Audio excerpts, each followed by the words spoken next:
Di sebuah rumah, semua perempuan dan laki-laki dipaksa tidur di ranjang yang sama, menggunakan kamar mandi yang sama, dan menggunakan toilet yang sama. Kemudian mereka memakai pakaian yang sama dan makan makanan yang sama. Apakah ini penjara? Tidak, ini adalah bumi 100 tahun kemudian, para penyintas kiamat yang beruntung membangun tembok untuk melindungi kota terakhir. Sebenarnya kota ini juga menjadi kumuh. Untuk melindungi perdamaian, orang-orang di sini telah dibagi menjadi 5 faksi. Fraksi cerdas terdiri dari orang-orang cerdas dan berbakat, fraksi keras suka bekerja, fraksi jujur adil dan berintegritas, fraksi pemberani adalah pemberani dan pihak emosi berdedikasi. Semua orang di sini ketika mereka mencapai usia 16 tahun akan mengikuti ujian. Melalui tes dari faksi cerdas, mereka akan memberitahu Anda faksi yang cocok dengan Anda, yang juga berarti bahwa jika Anda dilahirkan secara emosional tetapi hasil tesnya berani, Anda dapat memilih untuk meninggalkan faksi emosional, bergabung dengan faksi berani yang lebih cocok untuk Anda tapi pasti harus memutuskan hubungan dengan. Meskipun sebagian besar hasil tes berasal dari faksi tempat mereka dilahirkan, dan kebanyakan orang akan memilih untuk bergabung dengan faksi tempat mereka dilahirkan, siapa yang akan memilih untuk meninggalkan keluarga, orang tua, dan saudara kandung? Tapi selalu ada beberapa orang yang cocok dengan jenis kelamin lain, atau ingin bergabung dengan faksi lain. Misalnya, adik dari pameran utama wanita Beatrice di faksi emosional tetapi hasilnya faksi cerdas, dia sendiri menyukai faksi cerdas sehingga dia memilih untuk meninggalkan keluarganya. Adapun hasil tes Beatrice, bahwa dia dari faksi emosional, tetapi sejak kecil, dia mengagumi kebebasan dan keberanian dari faksi pemberani, jadi dia memilih untuk bergabung dengan faksi itu. Dia pergi dengan faksi pemberani untuk memanjat rel.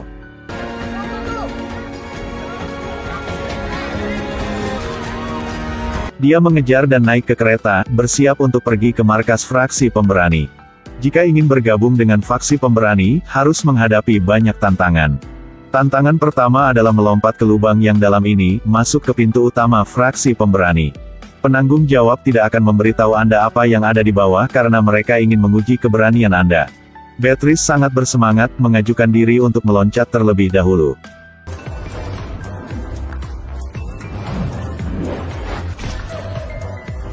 Ternyata di bawahnya ada jaring. Dia menghela nafas lega, lalu orang yang membantunya adalah instruktur pendatang baru, 4. Dia menanyakan namanya. Saya Tris. Yang lain juga melompat turun satu demi satu. 4 membagi anggota baru menjadi 2 tim, yang lahir di faksi emosi akan dilatih secara terpisah, dan yang berasal dari faksi lain akan dilatih oleh 4. Setiap orang memiliki peringkat, jika mereka tidak memenuhi persyaratan, mereka akan dikeluarkan dari faksi, menjadi orang buangan dari faksi, juga bisa disebut tunawisma. Pertarungannya sangat kejam, belum lama dilatih, pemimpin ingin Beatrice dan orang terakhir melompat turun untuk bertarung satu sama lain, bertarung sampai lawan berhenti bergerak.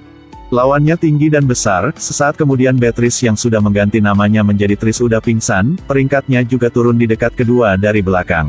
Teman-teman peringkat paling bawah mulai marah, semua ingin kembali ke faksi lama, tetapi itu akan melanggar aturan, faksi lain tidak akan setuju. Satu-satunya cara adalah melampaui orang lain untuk tinggal di sini. Tris awalnya ingin membuat tato tetapi tidak menyangka ahli tato adalah orang memberi mereka tes di tempat pertama. Dia mengatakan Tris bukan anggota faksi manapun jadi dia berbohong tentang hasil tesnya ke faksi pemberani, tujuan melakukannya adalah untuk melindungi Tris tetapi dia tidak menyangka bahwa dia benar-benar memilih faksi pemberani. Mereka akan mencari tahu siapa kamu. Siapa yang akan mendeteksi aku? Orang yang menganggapmu ancaman. Siapa? Orang-orang tanpa faksi. Tidak, semua orang di masyarakat ini. Karena kamu bukan milik faksi manapun, mereka tidak bisa mengendalikanmu. Dia hanya bisa mengingatkan Tris untuk jangan sampai diketahuan oleh siapapun, karena kakaknya juga ditemukan anomali, dan keesokan harinya sudah mati di hutan belantara. Ternyata di dunia ini, selain 5 faksi di atas, kadang-kadang ada orang yang berbeda akan muncul. Seluruh masyarakat ini akan melenyapkan orang-orang yang berbeda itu karena mereka tidak berada di bawah kendali apapun, apalagi ideologinya masih ada. Berbahaya, akan menyebabkan umat manusia binasa. Jadi untuk melindungi perdamaian dan stabilitas masyarakat, begitu seseorang ditemukan, dia akan dimengejar oleh orang lain sampai akhir, tanpa ingatan apapun. Sayangnya, Tris adalah salah satu. Tapi dia selalu menipu dirinya sendiri bahwa dia termasuk faksi pemberanian, berlatih keras setiap hari. Ini membuat For memperhatikannya, mau tidak mau harus bantu mengoreksi gerakannya. Jaga punggung lurus. Oke, lanjutkan serangan. Segera tiba saatnya untuk latihan pertarungan pertama. Tris yang selalu tidak populer dipilih lebih dulu oleh For.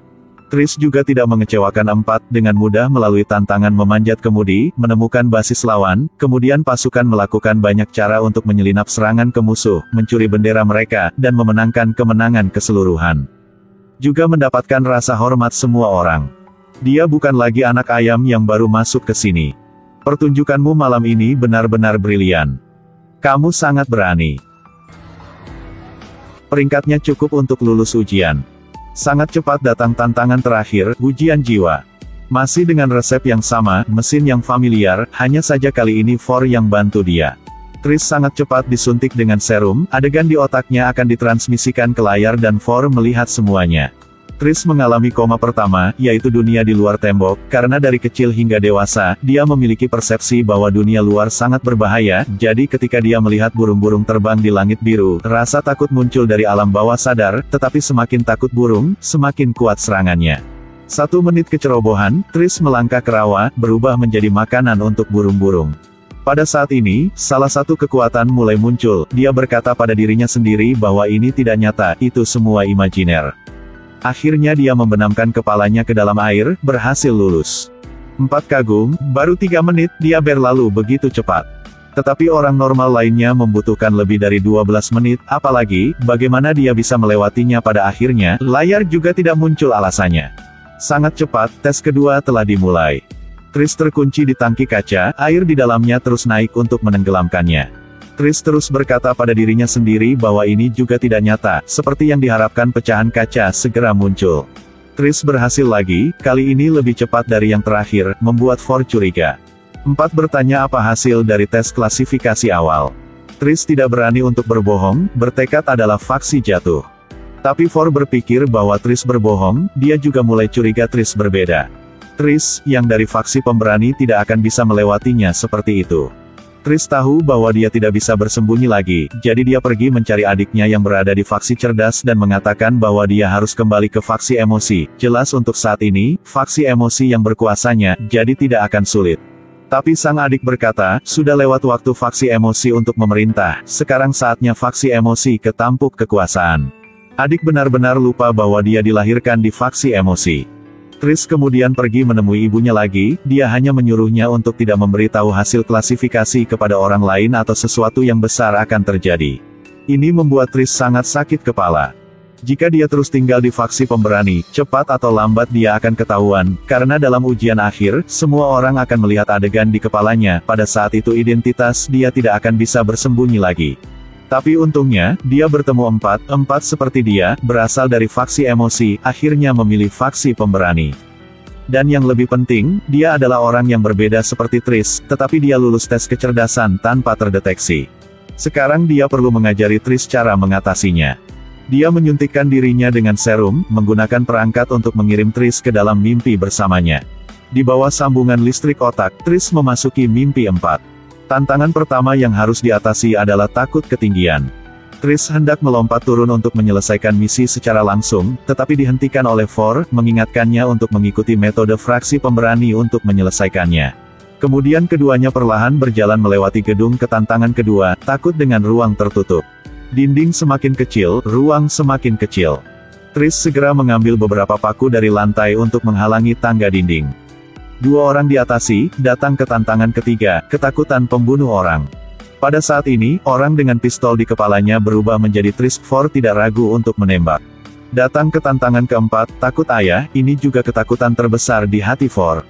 Ternyata ketika For masih muda, dia sering dilecehkan oleh ayahnya, jadi dia memilih untuk keluar dari faksi. Sekarang dia cukup berani untuk menghadapi ayahnya, siap untuk melawan. Akhirnya mereka berdua selesai latihan.